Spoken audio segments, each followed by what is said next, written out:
Hey everyone, and welcome back to my channel. Hope you're having a fantastic day so far.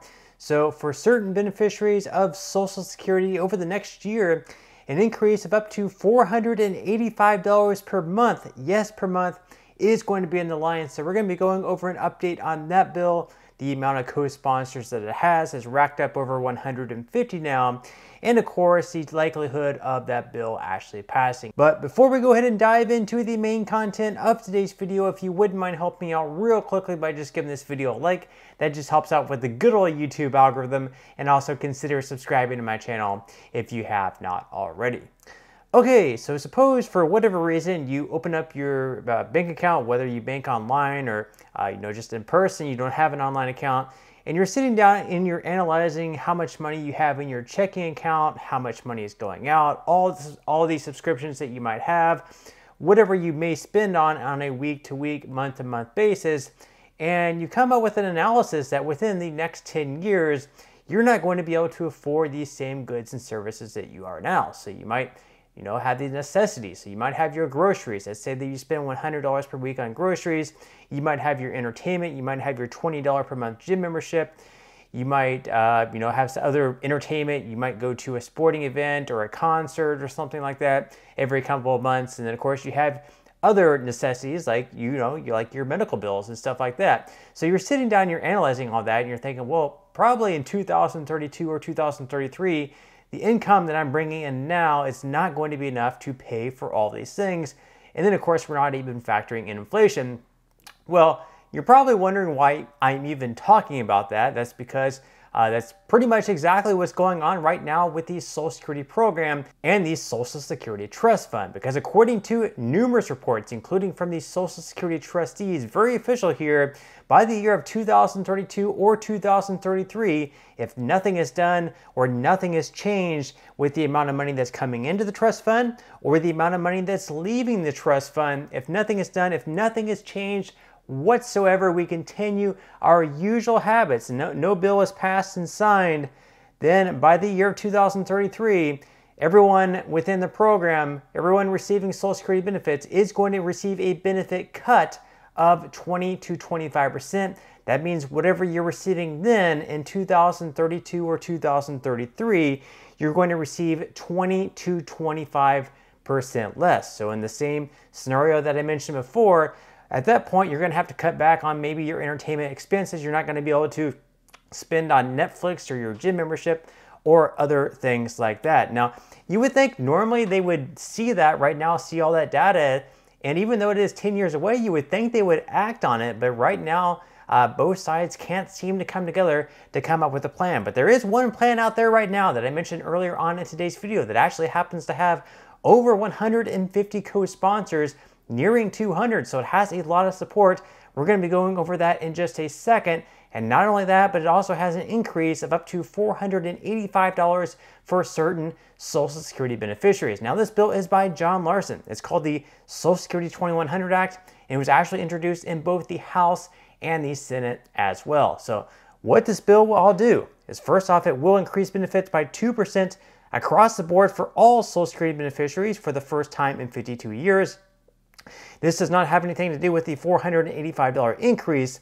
That is just for those receiving the special minimum benefit. So in addition to that, it will also improve the cost of living adjustment so it reflects the inflation actually experienced by seniors. So right now they have a couple of different metrics. They have the CPIW, which is the Consumer Price Index for urban wage earners and clerical workers. That's what they use right now for the cost of living adjustment, and that's why the COLA for 2024 is going to be 3.2%.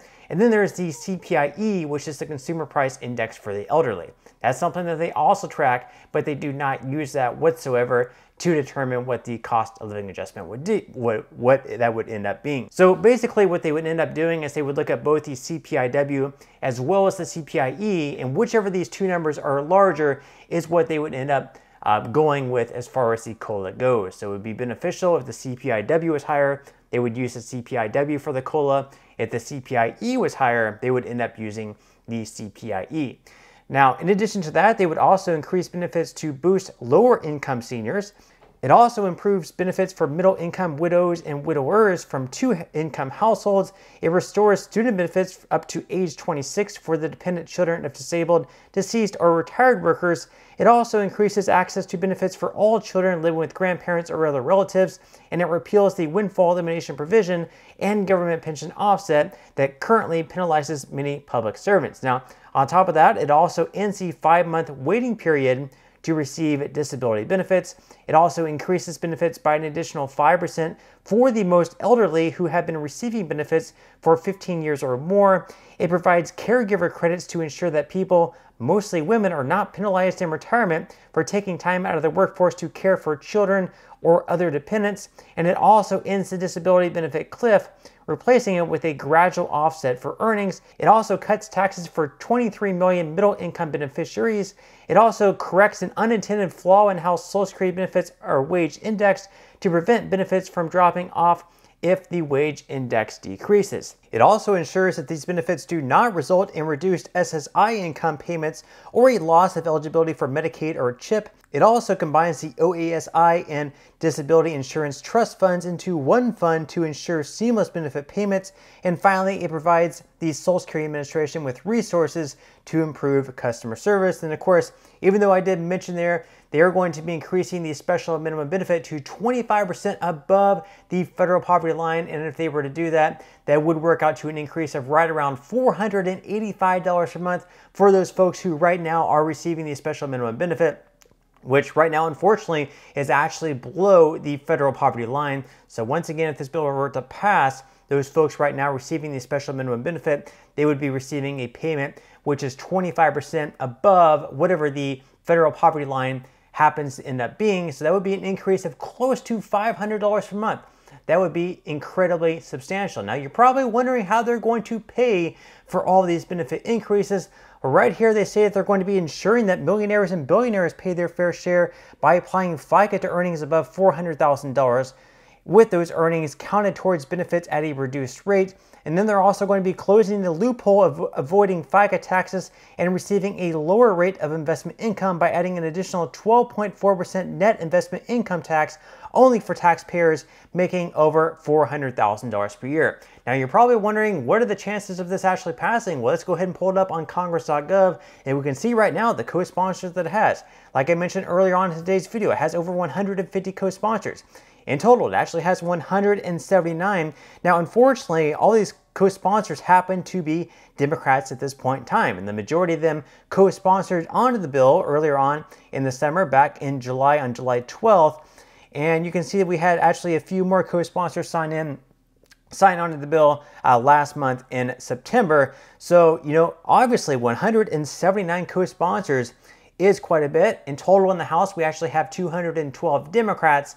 So that pretty much means that 33 Democrats are not co-sponsored under this bill. You wonder why they are not co-sponsored onto it. Are they not a fan of the bill? Do they think that it should go further? Do they think that it gives out too generous of benefits? Nobody really knows.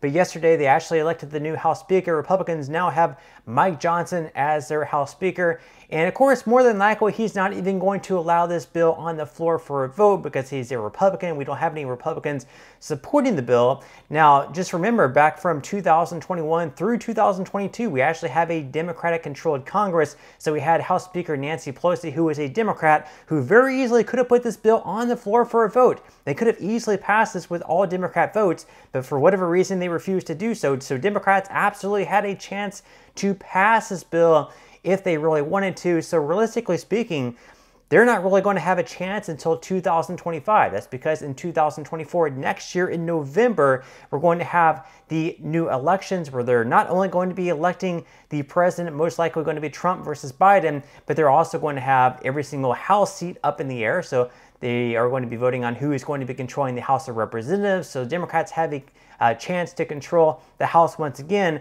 And then some seats are also going to be up in the air in the Senate. So Republicans also have a chance to retake over the Senate. Or perhaps, Democrats could expand their seat lead in the Senate from 51 to a little bit higher. So if Democrats are able to retake control of the House, then perhaps at that point, maybe they can put this bill on the floor for vote. Maybe they can pass it. But once again, who knows? Because 2 years ago, they also had a chance to pass this bill and they really did nothing about it. So we'll just have to wait and see how everything plays out. But as always, leave your thoughts in comments below. Are you a fan of this bill? Would you like to see it on the floor for a vote? Would you like for it to pass? What would you think about a $485 increase or a 2% increase if you do not receive the special minimum benefit? But that's all I have for today's video. Thank you for tuning in and watching. Definitely appreciate it. And I will see you in the next one.